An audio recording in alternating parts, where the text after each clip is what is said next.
I've always had a passion for the environment. I've always had a passion for hiking, and that translated to what I wanted to do for a career. My passion from the environment, I think like everybody else, they trace it back to when they were a child. There's that Brazilian pepper they noted though, Gary. When I was 9 years old, I joined the Boys Brigade, and we went on hiking trips. And there's nothing like waking up in the morning and hearing the crows crowing and the sun coming through the trees. That's amazing, and that's where I get it from. And I took on environmental science, and I went to school at Edith Cowan University in Western Australia. My second passion was how you can take tools like GIS and computers and then use that to manage the environment. So I went on to do a master's in geography at the University of Arkansas. When I eventually stopped working in the Everglades, I went back to Australia for my mother. My mother was actually terminally ill, and I came back to America after she died. You get a different perspective of life after a death. My wife and I have been trying to have a child for years. My wife just says to me, "We've never been successful up to now, something's wrong. Let's put everything else on hold, let's make this a priority." And that's exactly what we did.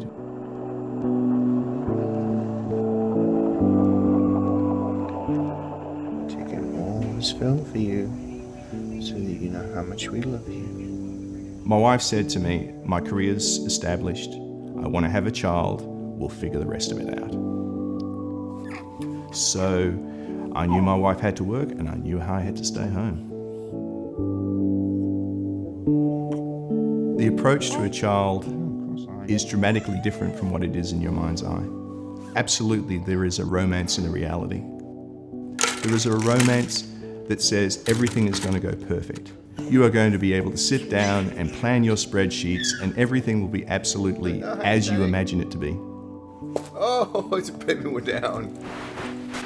And then there's the reality. It's almost like complete chaos, and you can't plan for that. And the scientist in you just completely freaks out.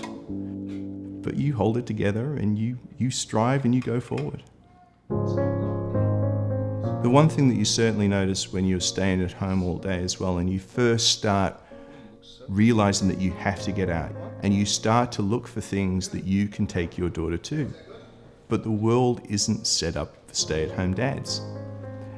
Mommy and me, mommy's groups, and you look at those and you think, well, will I fit in? And I realized very early on in my daughter's development, just going to the local beaches and the local pools, that when my daughter wanted to play with another child, who more often than not was attached to a mum, the mum very much wanted to keep an arm's length from the dad. Because they were concerned, was I trying to make advances towards them or something like that? Obviously I wasn't. But there's still that position in society where people get a little bit nervous of the strange guy, stranger danger almost from the mom's perspective.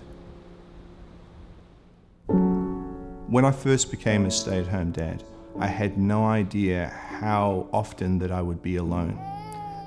Now, I'm originally from Australia. Most of my friends and my family are overseas. I don't have that network. I'm effectively a network of one.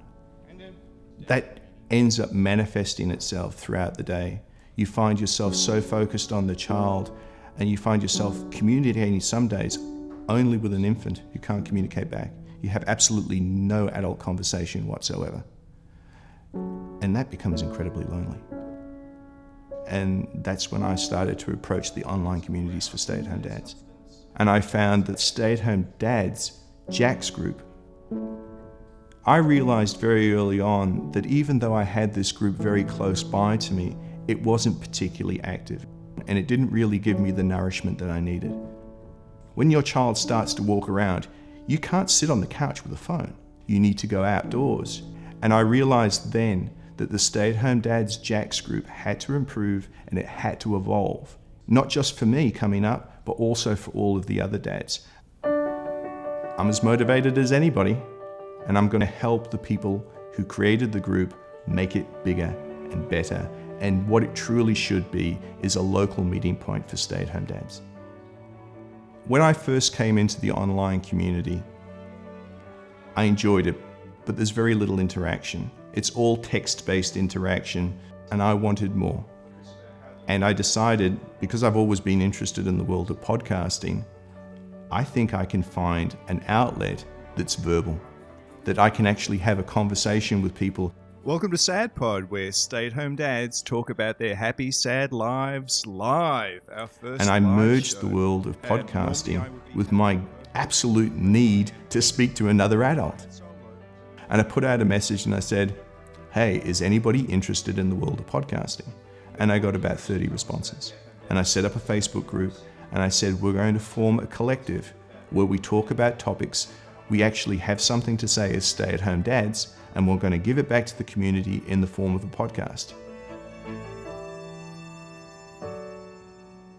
Now then we've taken it to the next step. And the next step is getting dads away from the kids. So what we said was, well, we can't get you a group of 10 guys that have infants or a group of 10 guys that have 5-year-olds.